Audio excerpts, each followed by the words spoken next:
সবচাইতে প্রয়োজনীয় ভিডিও আপনাদের জন্য টপ 5 বেস্ট স্মার্টফোন 15,000 টাকার মধ্যে, তাও আবার অফিসিয়াল।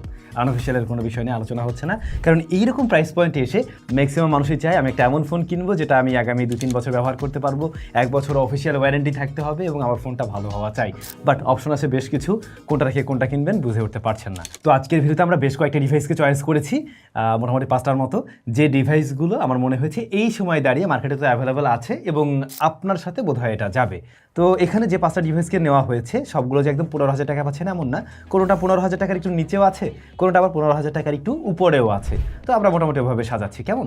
তো আমরা মনে হয় একটা কাজ করতে পারি, যাদের বাজেট একটু বেশি আছে তাদেরকে দিয়ে শুরু করি, আস্তে আস্তে আমরা একদম 15তে চলে আসবো, তারপর আর একটু নিচেও চলে আসবো। আচ্ছা, ধরুন আপনার বাজেট মোটামুটি অফিসিয়ালি রয়েছে এরকম 18,000-এর আশেপাশে আপনি করতে পারবেন বা একটু কম বেশি। সেক্ষেত্রে আপনি দেখতে পারেন টেকনো স্পার্ক 30 কিছুদিন আগে লঞ্চ করছিল এই ডিভাইসটা, স্পেশাল এডিশন আসছিল, বাম্বলবি এডিশন, দেখতে দেখতে সুন্দর, ফুল এইচডি প্লাস রেজলিউশনের প্যানেল আছে, কিন্তু এটা IPS LCD panel, but panel quality খারাপ না, কালার ইমপ্রেশন ভালো ছিল, এমনকি 90 হার্টজ হাই রিফ্রেশ রেট দেয়, 800 নিটসের মতো যতটুকু মনে পড়ে পিক ব্রাইটনেস রয়েছে, যেটা আউটডোরে দেখে চালানো যায়, খুব ব্রাইট না বাট চালানো যায়। অন্যদিকে এটাতে মিরাটেক হেলিও Z91 এর মতো এসএসডি রয়েছে, যা আবার ডে টু ডে টাস্ক বেশ ভালোভাবে সামলাতে পারে। পাশাপাশি আপনি যদি শখের গেমার হয়ে থাকেন আপনাকে নির্দ্বিধায় সন্তুষ্ট করতে পারবে এইটা। আর এই ডিভাইসে আপনারা ক্যামেরা হিসেবে পেয়ে যাচ্ছেন 64 মেগাপিক্সেলের একটা শুটার। এটার মেইন শুটারটা দিয়ে আপনি ডিসেন্ট একটা আউটপুট পাবেন, মানে এই প্রাইস পয়েন্টেরই আরও বেশ কিছু ডিভাইসের সাথে সিমিলার টাইপের একটা রেজাল্ট পেয়ে যাচ্ছেন। তাছাড়াও রয়েছে কিন্তু স্টেরিও স্পিকার, সাউন্ড কোয়ালিটি মোটামুটি প্রাইস পয়েন্ট অনুযায়ী ভালো ছিল, 5000 mAh এর ব্যাটারি রয়েছে এবং 18 ওয়াটের চার্জার রয়েছে। টেকনো ব্র্যান্ড নিয়ে কোনো আপত্তি না থাকলে আমার মনে হয় আপনি এরকম প্রাইস পয়েন্টে ডিভাইসটাকে দেখতে পারেন। আচ্ছা, এরপরে বাজেট প্রায় সিমিলার বা একটু কম আছে, একটু কম থাকলে আপনি দেখতে পারেন ইনফিনিক্স হট 50, যেটা আবার আরও 1000 টাকা আপনি কমে পেয়ে যাচ্ছেন।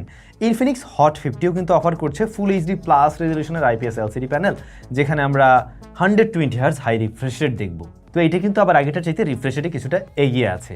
তবে অনেকেই টেকনো আর ইনফিনিক্সের সাইড বাই সাইড রেখে টেকনোকে একটু এগিয়ে রাখে, একটু প্রিমিয়াম ভাইব পাওয়া যায় ইনফিনিক্সের তুলনায়, হয়তো এই কারণেই। আচ্ছা, এটাতে মিডিয়াটেক হেলিও Z100 রয়েছে, এইটার কিন্তু আবার প্রসেসরটা বেশ ভালো, যেমন এটা ডে টু ডে টাস্কও খুব ভালোভাবে সামলাতে পারে, একই সাথে গেমিং টেমিংয়ে তুলনামূলকভাবে একটু বেটার আউটপুট দিয়ে থাকে। অন্যদিকে ক্যামেরায় রয়েছে 50 মেগাপিক্সেলের main shooter, 8 megapixel ultrawide shooter.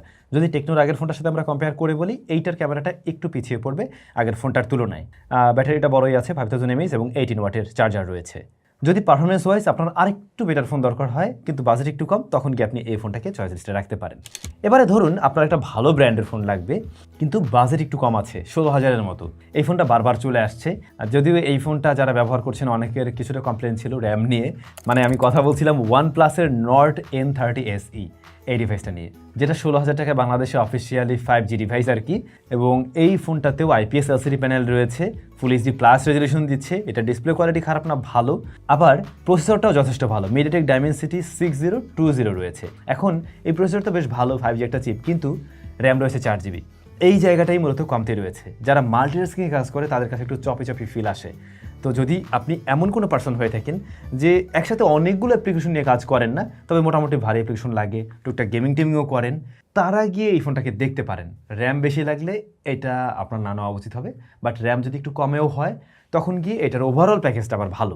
যেমন এটার ক্যামেরা রেজাল্ট কিন্তু বেশ ভালো ছিল, মানে আগের দুটো ফোনের দাম আরেকটু বেশি হলেও এটা কম দামেই ওইটার তুলনায় ক্যামেরাটা মোটামুটি ভালো দেয়।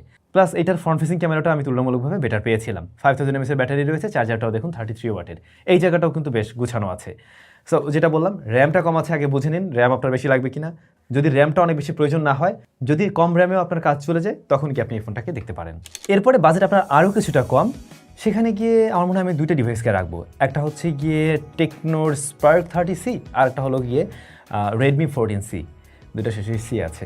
তো এই যে দুইটা ডিভাইস প্রায় সিমিলার টাইপের কিছু অফার করছে। এখন এখানে এসে রেডমি লাভাররাই বরং রেডমিটা চয়েস করতে পারেন, অনেকে চাইলে আবার টেকনোটাও দেখতে পারেন।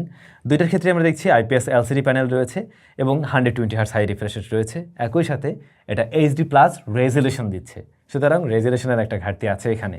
আবার পারফরমেন্সে এসেও সেম জিনিস দেখছি, মিডিয়াটেক হেলিও Z81 রয়েছে, মিডিয়াটেক হেলিও Z81 আপনি 15,000 টাকায় কি বলবেন, খুব আহামরি কিছু ডিল না, আবার একদম ফেলেও দিতে পারছেন না আর কি, ওরকম একটা জায়গায় থাকে।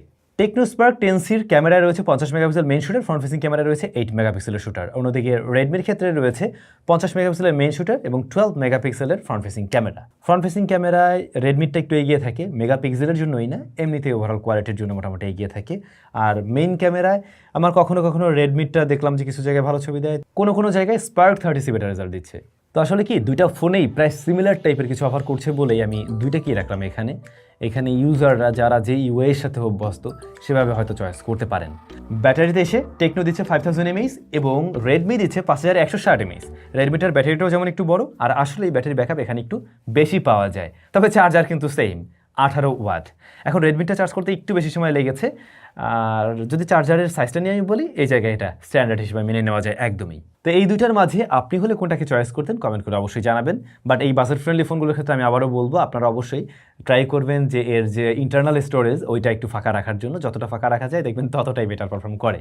অলরাইট, ফাইনালি এই জায়গার গেম চেঞ্জার, যে কিনা মানে টোটাল খেলাটাই ঘুরেই ফেলছে, দামেও কম, জিনিসপত্র অনেক বেশি, আর সেটা হচ্ছে আইটেল S25।